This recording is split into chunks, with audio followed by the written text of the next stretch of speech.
sou Paulo Augusto de Lima Pontes, mais conhecido como Paulo Pontes. Eu tive a honra de ser convidado pela diretoria da SPDM para falar alguma coisa que fosse relativo à história da nossa querida Escola Paulista de Medicina. E um desses tópicos solicitados foi justamente a motivação por que eu decidi fazer medicina e aqui na Escola Paulista de Medicina. Para isso tenho que reportar ao meu nascimento. Eu nasci aqui no bairro da Vila Clementino, na rua Diogo de Faria, e junto aqui desta região eu tinha mais dois primos, um morava na Coronel Lisboa, o outro na Borges Lagoas, na casa que posteriormente veio, no terreno que onde posteriormente foi construída o arquivo do Hospital São Paulo. Naquela época, nos idos de 1940, as ruas aqui não eram asfaltadas, eram todas de terra, e o Hospital São Paulo havia recém-construído. De forma que as nossas brincadeiras com esses primos, com os amigos, eram aqui ao redor do Hospital São Paulo. Então eu posso dizer que eu fui criado aqui no quintal do Hospital São Paulo. E isso marcou muito da minha infância e foi um fator decisivo posteriormente da minha escolha. Inicialmente, a minha escolha foi fazer engenharia, ser engenheiro, mas por uma tradição de família. Meu pai era engenheiro e professor, era professor da Escola Politécnica e de Matemática no Liceu Franco-Brasileiro, no Liceu Pasteur, também aqui na Vila Clementino, aonde posteriormente ele veio a ser o diretor. Foi lá que nós fizemos a nossa formação pré-universitária. E o meu irmão, seguindo a tradição, também escolheu engenharia e era óbvio que eu também seguiria a engenharia. Mas eu tive uma infância com muitos problemas de garganta e nós tínhamos um médico de família que nos dava atenção, aliás, dois médicos, o Dr. José Perfeito, que era um urologista, e o Dr. Hugo Filipposi, que era cirurgião, naquela ocasião se dedicando aos inícios da cirurgia cardíaca. Este contato com esses dois médicos me despertou o interesse pela medicina. Fiquei fascinado com o que eles contavam, especialmente do referente à cirurgia cardíaca. Com isso, então, decidi fazer medicina para fazer cirurgia cardíaca. E é claro que a minha escolha foi fazer na Escola Paulista de Medicina, onde praticamente eu fui criado, onde eu passei toda a minha infância e juventude. E no ano de 1961, iniciei então aqui o curso de medicina. E durante a minha vida acadêmica, eu tive bastante atividades que eu gostaria aqui de reportar, que vale também como registro das atividades que ocorreram neste período. Logo no primeiro ano, na sala de laboratório da anatomia, fomos procurados pelo colega, dos colegas, né, que faziam dedicado à atlética, que faziam esporte, para ver quem gostaria de fazer parte das equipes. E lá escolhemos fazer parte do atletismo. E recebemos todo o apoio neste sentido, e inclusive ficamos como sócio militante do Clube Pinheiros, onde fazíamos os treinamentos para participar das competições universitárias. Neste período, a Escola Paulista desenvolveu uma equipe de atletismo brilhante, inclusive nós conseguíamos praticamente ganhar todos os campeonatos universitários na parte do atletismo. Eu participava da 110 com barreira, salto em distâncias, revezamentos. Inclusive, nós tivemos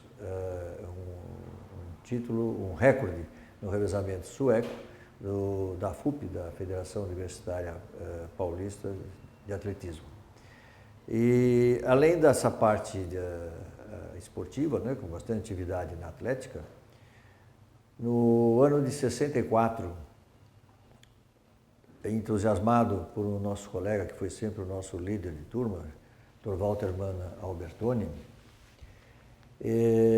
eu fui candidato a vice-presidente do centro acadêmico, juntamente com o Dr. Adina Nasser na presidência. Fomos eleitos e neste ano de 64 ocorreu a mudança de governo aqui no Brasil. Os militares assumiram o governo e neste novo cenário político, nós tivemos aqui na escola muitos professores que foram afastados de suas atividades. É claro que nós não podíamos deixar isto passar sem mostrar o nosso desapontamento, o nosso descontentamento por essas injustiças e tínhamos que fazer um manifesto. E era muito delicado fazer um manifesto porque a repressão era muito grande. Mas mesmo assim, fizemos um manifesto que foi publicado nos jornais naquela ocasião, em que nós usamos um subterfúgio, falando da ausência que esses professores, falando que a ausência desses professores traria um prejuízo muito grande à nossa formação, o que era verdade, e com isso pudemos, então, demonstrar o nosso desapontamento e sem recebermos nenhuma represália maior. Mas não paramos por aí. Ainda sob a liderança do professor Walter Manna Albertoni, que depois se tornou reitor aqui da universidade, nós escolhemos como paraninfo o professor Marcos Lindenberg, que havia sido também cassado. O professor Marcos Lindenberg ele foi afastado das suas atividades porque naquela ocasião ele estava trabalhando, ele era diretor da Escola Paulista e estava trabalhando em Brasília juntamente com o Darcy Ribeiro para formar a Universidade Federal de São Paulo. Esta ligação com os demais professores foi visto como um ato não foi bem visto pelo novo governo militar e isto resultou no seu afastamento.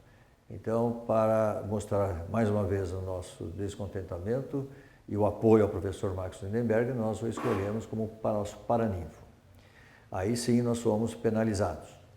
Foi decidido que a colação de grau oficial não iria ocorrer, ou melhor, nós iríamos receber nossos diplomas e fazer o juramento individualmente na sala da diretoria.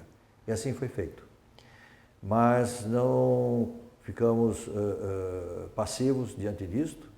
Nós lutamos e fizemos uma colação no Teatro Municipal, nossa formatura lá, não oficial, mas pública, com a presença do professor Marcos Lindenberg.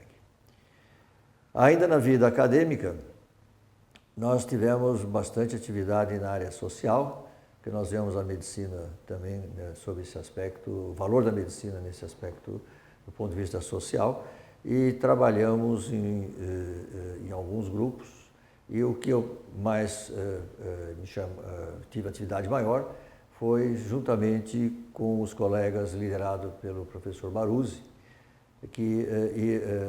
os grupos que foram à região do Araguaia, do Vale do Araguaia, do Baixo Araguaia, prestar assistência à população ribeirinha. Nestas idas, isto a partir do quarto ano da escola, como acadêmico ainda. Nessas idas a esta região do Araguaia, quem nos levava eram a FAB nos seus aviões, e numa dessas ocasiões, nesses deslocamentos, um avião teve de pousar no Parque Nacional do Xingu, lá para um devido reparo no avião, lá chegando o Orlando Vilas Boas, um dos 3 irmãos que tomavam conta do parque, sabendo que existia uma equipe médica, pediu se poderia atendermos uma índia que estava doente. Aí o professor Baruzzi atendeu a esta índia, resolveu o problema e o Orlando Vilas Boas se entusiasmou e pediu para que fosse feito um convênio entre o Parque Nacional do Xingu e a Escola Paulista de Medicina para dar assistência à população indígena. Isto foi feito e o convênio está até hoje e com resultados excelentes, com a possibilidade de aumentar a população indígena e o controle das endemias, das epidemias que ocorriam com muita frequência naquela região. Ainda como acadêmico,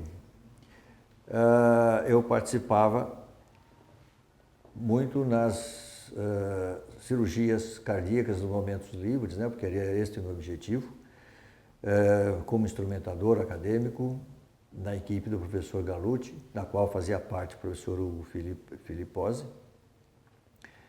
E isto me fez cada vez mais me integrar na equipe. Naquela ocasião existia um grupo de acadêmicos, éramos 4 acadêmicos que estávamos trabalhando na equipe, o professor Enio Buffalo, o acadêmico Enio Buffalo, o acadêmico Boris Baroni, eu e o José Carlos Andrade, liderados pelo Vicente Forte. Tanto eu quanto o Boris deixamos a cirurgia cardíaca, vou explicar mais tarde os motivos, e o Enio e o José Carlos se tornaram nomes de respeito internacional nesta área. Terminado então a minha vida acadêmica, foi para a residência de cirurgia geral. No segundo ano de cirurgia geral, ainda ligado à cirurgia cardíaca, eu realmente fiquei um pouco deprimido em função dos resultados obtidos naquela ocasião. A cirurgia cardíaca estava iniciando ainda com as extracorpóreas e as máquinas que faziam a circulação extracorpórea causavam muita hemólise no pós-operatório. E os nossos pacientes, uma quantidade muito grande, nós perdíamos esses pacientes em função desses desequilíbrios no pós-operatório e isso deprimia muito, porque a gente criava um afeto, um laço afetivo muito grande com os pacientes para dar força para que fosse para a cirurgia. E infelizmente, os resultados nem sempre eram os desejados. Nesta ocasião, continuando com as minhas amidalites, eu tive um abscesso e fui ao otorrino e lá fui operado pelo colega Maurício Malavasi Ganança e o resultado foi excelente e eu passei a frequentar a otorrino e percebi que a situação em termos de resultados era diferente naquela ocasião da cirurgia cardíaca. Hoje não, hoje a cirurgia cardíaca tem um sucesso tão grande quanto qualquer outra especialidade. Então eu decidi passar para a otorrino. Conversei com o professor Gallucci, que era o chefe da cirurgia cardíaca, e ele concordou, aceitou meus argumentos, mas não existia residência na otorrino, existiam estágios. E eu me comprometi, então, que iria transformar esses estágios nos moldes da residência para nós oficializarmos uma residência de otorrino aqui na Escola Paulista de Medicina, que, diga-se de passagem, seria uma das primeiras residências em otorrino a nível nacional. Conseguimos fazer esta adaptação, seguindo as normas da residência, que posteriormente foi reconhecida. O professor Gallucci, nesta ocasião, falou: olha, você teve um treinamento cirúrgico muito grande. As cirurgias da otorrino são cirurgias de pequeno porte. Por que você não faz também cirurgia de cabeça e pescoço? Que são cirurgias maiores e seria, inclusive, um grande auxílio aqui para os nossos pacientes. Então, eu fui ao Hospital do Câncer, daqui de São Paulo, e fiz lá, durante um ano, o estágio em cirurgia de cabeça e pescoço, tendo como professores o professor Jorge Fairbanks Barbosa e Josias de Andrade Sobrinho. E fiz aí, então, o meu título de especialista nesta área. Mas faltava, aqui no Brasil, um serviço que tivesse consonante com a área da laringologia. Naquela ocasião, a laringe vinha tendo um desenvolvimento muito grande no exterior e no Brasil ainda nós não tínhamos ainda um serviço correspondente. Então eu fui para os Estados Unidos, fui para a cidade de Los Angeles, no serviço do professor Hans von Leyden, que era, digamos assim, um dos polos formadores dos laringologistas que estavam tendo assim, projeções internacionais. Fiz meu estágio lá e, ao voltar, então, nós desenvolvemos esta laringologia dentro dos moldes modernos naquela ocasião, avançados, digo, naquela ocasião, e fizemos aqui no Brasil as primeiras microcirurgias, que depois se tornou o método rotineiro, e até hoje é praticada. Muito bem, feito então esta minha formação básica, eu, talvez ainda por influência paterna, queria continuar na vida acadêmica sendo professor, mas precisava do título. Então, fiz o meu doutoramento, não doutorado, era doutoramento, na histologia, sob a supervisão do professor Merzel e professor Sasso, tendo como meu co-orientador o professor Kulay, da ginecologia e obstetrícia. Eu obtive o meu título de doutoramento e, posteriormente, o concurso para professor assistente na disciplina de otorrinolaringologia, que fazia parte do departamento de cirurgia. Esta minha chegada, quando eu cheguei ao departamento, ou melhor, a disciplina de otorrinolaringologia, nós tínhamos apenas 2 salas numa casinha para fazer o ambulatório, 2 leitos cirúrgicos e uma manhã para cirurgias.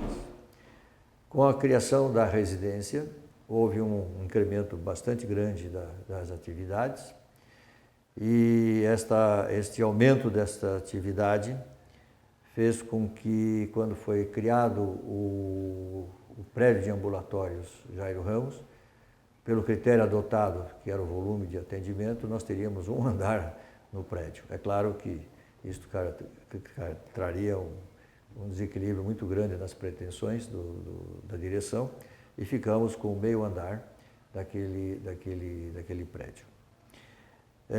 É preciso fazer referência que nesta minha fase inicial aconteceu a oportunidade de fazer parte do grupo que criou a Escola de Fonoaudiologia. O professor José Maria de Freitas, que era diretor da Escola Paulista de Medicina, convidou o professor Pedro Luiz Mangabeira Albernaz para que fosse criada essa Escola de Fonoaudiologia, ou seja, uma escola universitária a mais dentro da nossa região. Era medicina e enfermagem, então teríamos a fonoaudiologia. E o professor Mangabeira convidou a mim e o professor Maurício Malavasi Ganança para auxiliá-lo neste processo. Então, nós 3 acabamos desenvolvendo o curso de fonoaudiologia dentro da otorrinolaringologia. Isso também trouxe um incremento muito grande ao nosso ambulatório. Com isso, a disciplina foi crescendo muito. A disciplina de oftalmologia também começou a ter um crescimento grande, de tal maneira que as 2 disciplinas dentro do departamento de cirurgia já não conseguia mais ter uma administração, a flexibilidade da administração necessária. Então criou-se um novo departamento, o departamento de otorrino e oftalmologia. Com esta união, tendo dentro o curso de fonoaudiologia, o interesse em continuar crescendo era muito grande.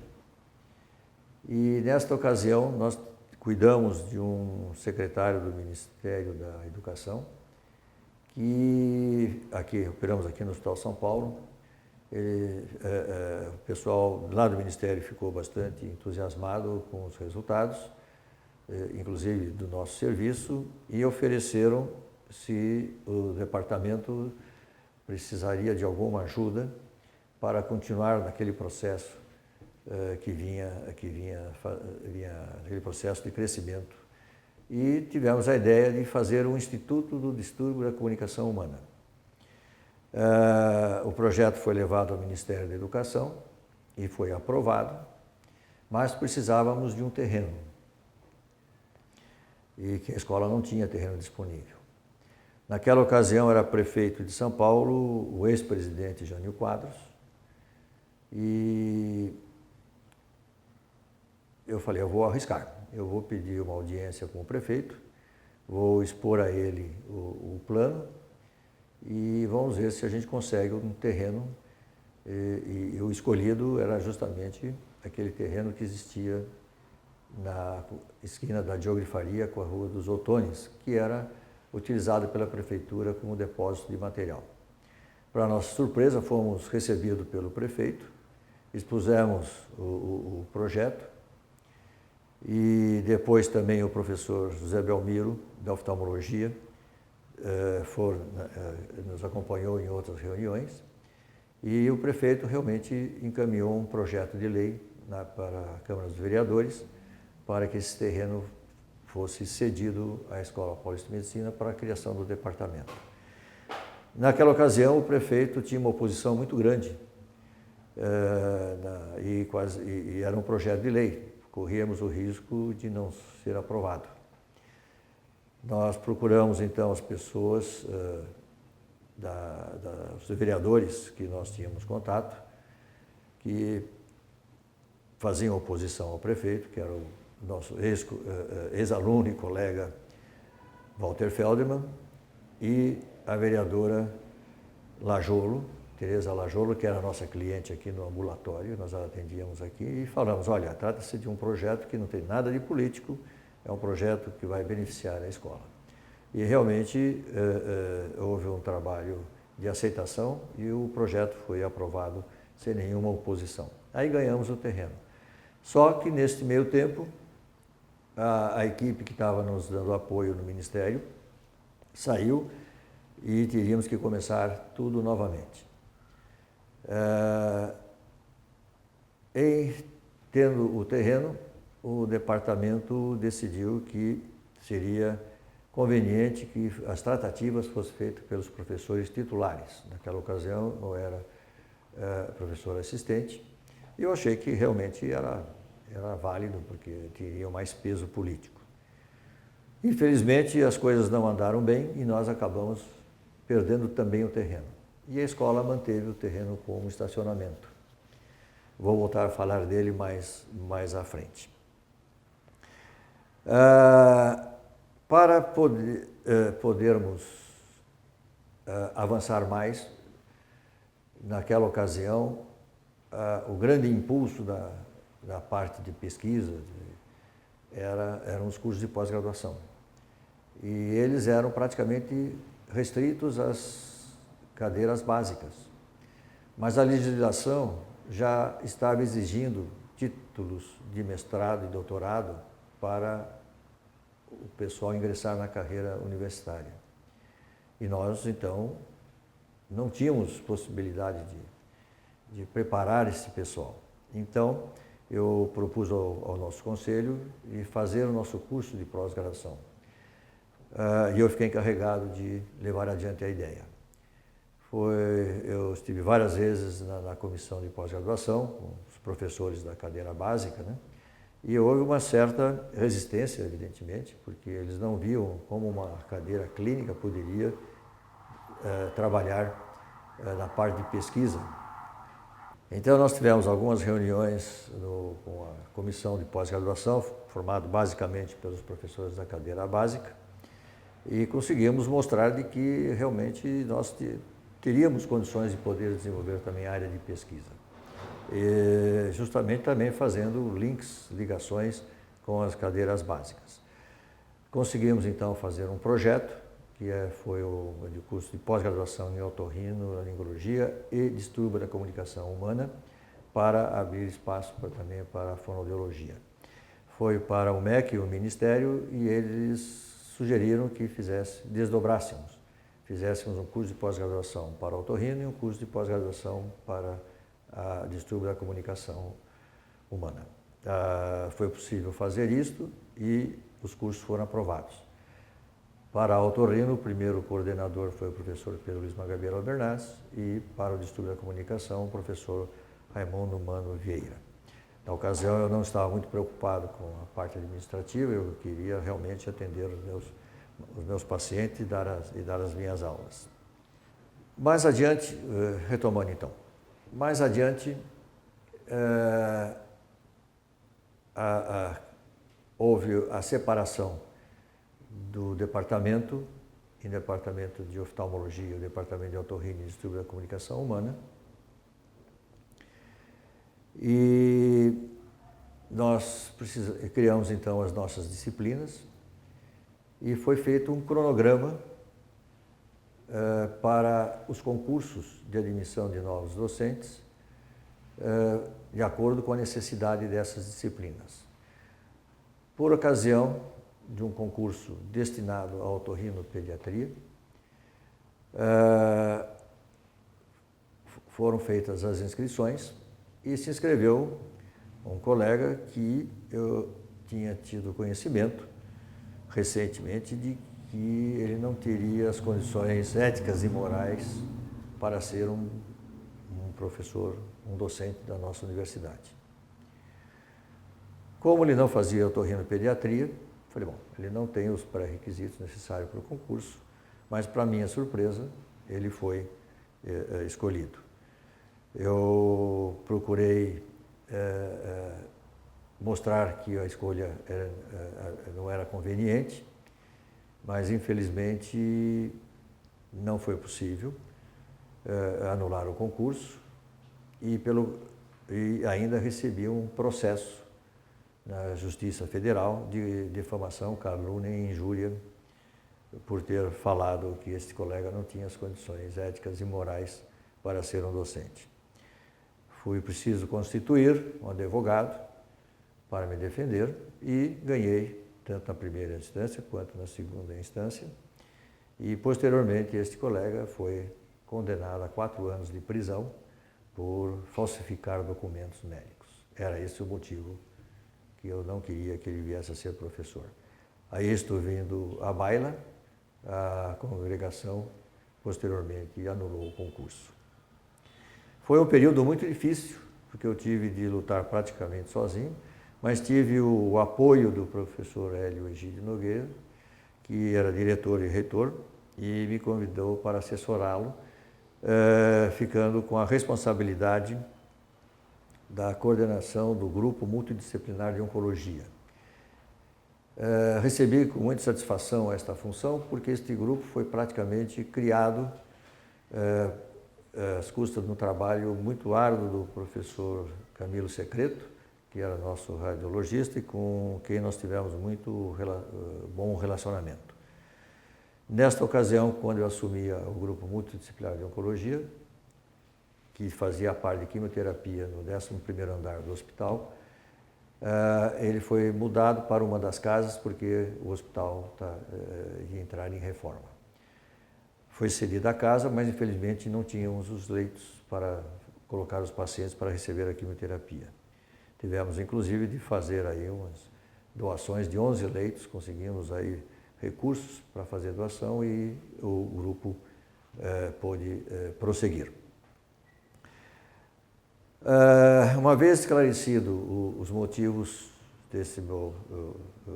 as razões de que eu havia posto e que me levaram ao afastamento da minha atividade de departamento, eu voltei como coordenador do curso de pós-graduação e havia lá um anseio muito grande das professoras, dos professores da fonoaudiologia de ter um departamento próprio, porque era uma disciplina e que é responsável por um curso.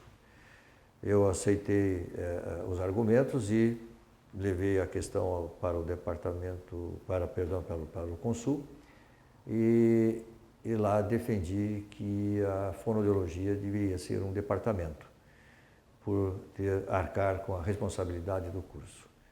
Foi aprovado e se criou-se o departamento de fonoaudiologia. Durante este período em que eu retornei ao otorrino, o nosso colega, Walter Mano Albertoni, foi eleito reitor da universidade. E ele me convidou a assumir a direção do chamado Bairro Universitário, que foi uma associação entre a nossa universidade e a Prefeitura de São Paulo para fazer da Vila Clementino, tendo como mote principal a universidade. Isso seria uma universidade aberta, diferente das outras que ficaram sempre intramuros. Eu comecei a trabalhar aí neste projeto e, nesta ocasião, o ministro da Educação, o ministro Haddad, Fernando Haddad, me procurou e fez uma proposta de que a Universidade Federal de São Paulo, sendo uma universidade agora não mais só da área da saúde, seria interessante ter um curso também na área do direito. E ele propunha criar uma faculdade na Zona Leste. Com isso, preencheria um espaço na Universidade Federal de São Paulo, na área do direito que nós não tínhamos, e ao mesmo tempo o campus iria se estender para a Zona Leste, levando lá um incentivo para aquela região. Nesta ocasião, a reitoria saiu aqui do campus São Paulo e foi para o atual prédio do outro lado da rua Sena Madureira. Então, criou-se a diretoria do campus São Paulo e eu, juntamente com o Dr. Sérgio Draibe, compomos uma chapa, diretor e vice-diretor. Fomos eleitos, recebemos a maioria dos votos, foi chapa única. E, na condição de diretor do campus, levamos adiante esta ideia do ministro e conversamos com o então prefeito, que era o engenheiro Gilberto Kassab, que concordou com esta ideia e se prontificou a ceder uma área na Zona Leste para esta faculdade. Ele designou um dos seus auxiliares, o engenheiro Luiz Bloch, da Secretaria de Planejamento, e realmente nós encontramos um prédio na Zona Leste que se adaptaria muito bem para essas atividades fim. Mas, neste momento, um líder comunitário, Padre Ticão, da Zona Leste, soube deste movimento e falou, não, vocês encontraram um prédio junto à estação do metrô da Zona do Carrão, na Vila Carrão. É muito próximo do centro. A Zona Leste precisa de uma atividade mais na periferia. E propôs que a prefeitura, então, fizesse a compra e a doação de um terreno que era ocupado por uma fábrica falida, Gazarra, e que lá existiam vários galpões em excelentes condições para isso ainda. E eu, particularmente, achei a ideia brilhante, porque além de podermos ter a faculdade de Direito, poderíamos ainda estender ao atendimento da área da saúde, utilizando aqueles galpões para fazer ali nossos também ambulatórios ou mesmo atendimentos, ou futuramente um hospital. Conversei com o prefeito Kassab e ele se prontificou então a desapropriar esta área, mas infelizmente já estava em leilão.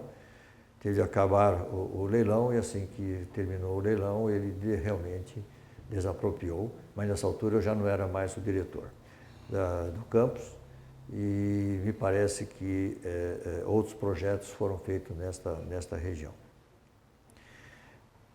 Ainda como diretor do campus, ocorreu um fato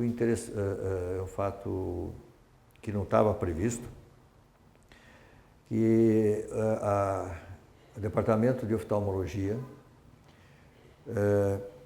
se ele perdeu o interesse, né, pelo departamento, aquele instituto inicial que nós iríamos fazer juntos, e fez um instituto próprio, começou a construção do prédio, que hoje é ali na rua Botucatu. Mas estava próximo ao término da construção, faltaram recursos e não teriam mais condições de levar adiante.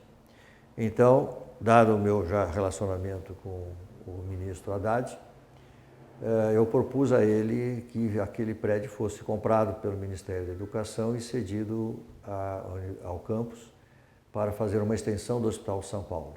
Nós poderíamos, então, pegar todas as nossas ambulatórios que estavam nas casinhas e fazer esse ambulatório neste novo prédio.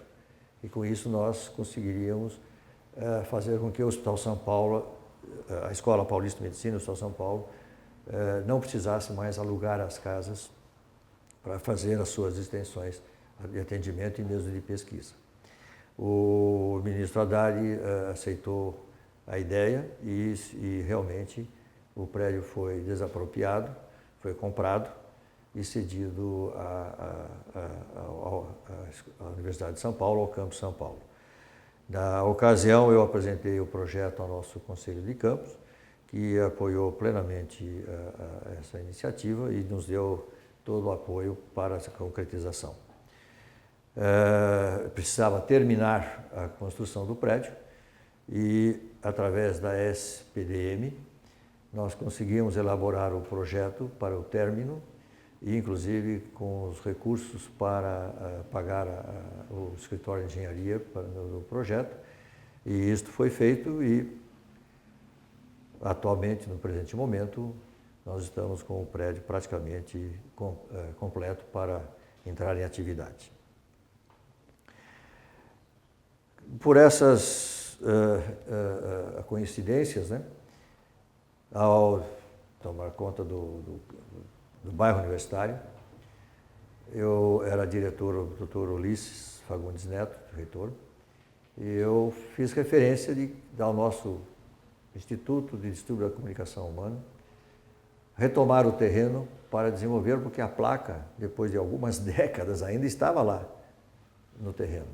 Eu falei, olha, infelizmente não dá mais para fazer isso, porque já entramos em acordo já com a prefeitura e lá vai ser construído o Hemocentro. Quando eu assumi a diretoria, então agora não, do campus, já estava começando a construção do prédio e coube a engenharia do campus supervisionar a construção, portanto, subordinado à minha direção. Eu designei a arquiteta a Bernadette, para supervisionar.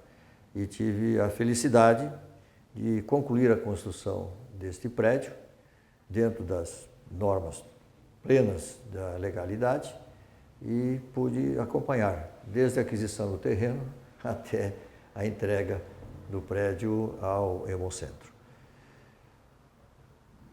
Após 2 anos de diretor do campus, juntamente com o Dr. Sérgio Draibe, que sempre participamos em dupla nessas conquistas, terminou a gestão do professor Walter Manuel Bertoni na reitoria e, em função do meu interesse na educação a nível nacional, eu cheguei a vislumbrar de que a força que havia sido dada recentemente para a ampliação na área universitária, os recursos destinados à área universitária, seriam mais úteis se recursos equivalentes fossem aplicados na educação básica, na educação fundamental e no ensino médio. Com isso, nós teríamos condições de dar equalizar na educação a nossa população e, claro que dali 15 anos não precisaríamos mais ter as bolsas ou as cotas para corrigir as injustiças. Em função disto, eu achei que a minha permanência na direção do campus, com um pensamento contrário à política que estava vigente, seria incompatível.